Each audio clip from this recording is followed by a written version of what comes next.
Ang malas din ni Nikola Jovic dahil ibinabalik na siya sa rotation ng Miami dahil si Tyler Hero injured yung daliri sa paa. Last minute pa nga siyang tinanggal versus Raptors. Nung nakaraan din versus Sacramento, hindi siya naglaro. Pinupuri pa naman ni Coach Eric Spoelstra itong si Jovic na unti-unting bumabalik na yung laro niya. Kaso biglang na-injured versus Toronto. Dinalhan pa siya noon ng stretcher pero hindi ginamit. Pero nilagyan naman siya ng protective brace sa kanyang braso. Based naman sa insider na si Tim Reynolds, negative sa structural damage ang braso at siko ni Jovic pero idadaan pa siya sa MRI kung merong nerve at muscle na tinamaan or nagkaroon ng injury.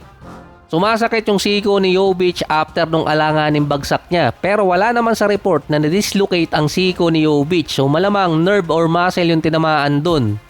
Pero wala pa rin yung kay Rondo eh. Yun kasi yung pinakamalalang injury na nakita ko dati. Noong 2011 yun, kay Rondo sa Celtics pa. Game 3 versus Miami. Hindi ko sure kung Game 3 yun eh. Sa sobrang tindi ng injury ni Rondo sa kanyang siko, lumipat yung siko niya sa kabilang parte. Naglaro pa siya sa game na yun hanggang tapusin yung series. Pero malala din naman yung kay Jovic kasi galing siya sa ere at bumagsak pa sa sahig. Sabi ni Norman Mitchell, komedyante pala yun, Norman Powell, duguan si Jovic nung nakita niya sa sahig.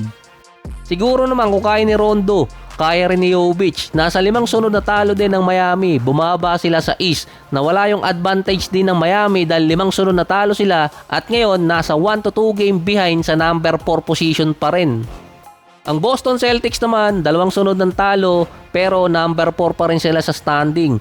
32 points at 10 assists si Cade Cunningham versus Boston. Sa Celtics naman si Jaylen Brown at Derek White 34 at 31 points. Himala na umiwas naman si Stewart dito kay Brown. Binabraso ba naman nitong si Stewart si Jaylen Brown sa may liig? Himalang umiwas tong si Stewart eh. Mukhang natakot na baka mamantsahan yung jersey. Mahal pa naman ang palaba ngayon, parang 30, 1 kilo. Ginamit din ni Brown yung hand gesture ni Stewart. Natawagan din ng technical. Talagang matatakot itong si Stewart kay Jaylen Brown. Si Vice President ba naman eh.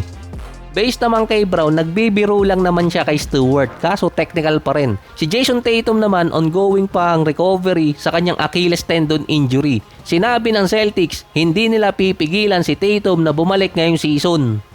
Para hindi rin masayang yung best season ni Jaylen Brown, palaban pa rin naman kasi ang Boston ngayon dahil andun si Brown. Sinabi rin ng isang physician na makakabalik si Tatum this season pero dapat hindi siya maglaro.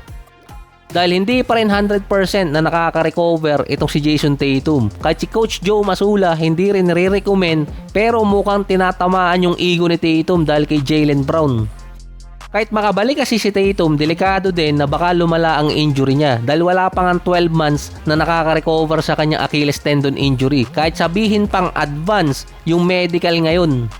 Pero mukhang ginagawa lang yun para sa scouting report. Madami na naman ang gumawa niyan dati na sinabing babalik yung player pero biglang hindi tinuloy.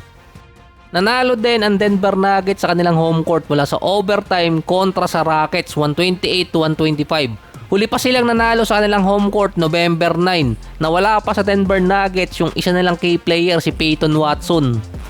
Nagkaroon kasi ng thumb injury, hindi na bumalik sa game. Hindi pa rin bumabalik si Christian Brown at si Aaron Gordon dahil sa kanilang injury. Another triple-double naman kay Jokic, 39 points, 15 rebounds, 10 assists. Si Jamal Murray naman, 35 points. Hindi rin naging madala yung panalo ng Denver kontra dito sa Houston dahil nga nadidepensahan ni KD si Jokic, dinadaan pa sa talino ni Şengün at ni KD si Nikola. Poposte si Kevin Durant tapos bigla siyang lalabas sa arko saka naman papasok sa poste itong si Şengün, nabubutas yung gitna.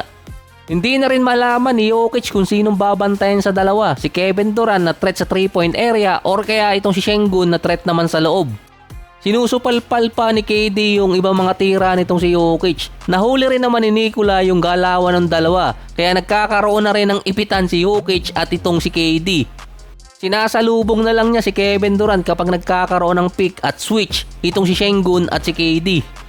Triple-double din si Şengün, 33 points, 10 rebounds, 10 assists. Si Kevin Durant naman, 24 points, 4 rebounds, 7 assists at 5 blocks. Nakailang piso rin itong si KD kay Jokic. Tatlong team ang merong magandang road game record sa NBA ngayon na meron ng double-digit win. OKC, Nuggets at Lakers. Dalawang player pa or key player ng Denver ang wala sa kanila pero nananalo pa rin sila sa road games. Hirap nga lang sila kapag home court nila. Ang Nuggets din ang number 1 team sa scoring.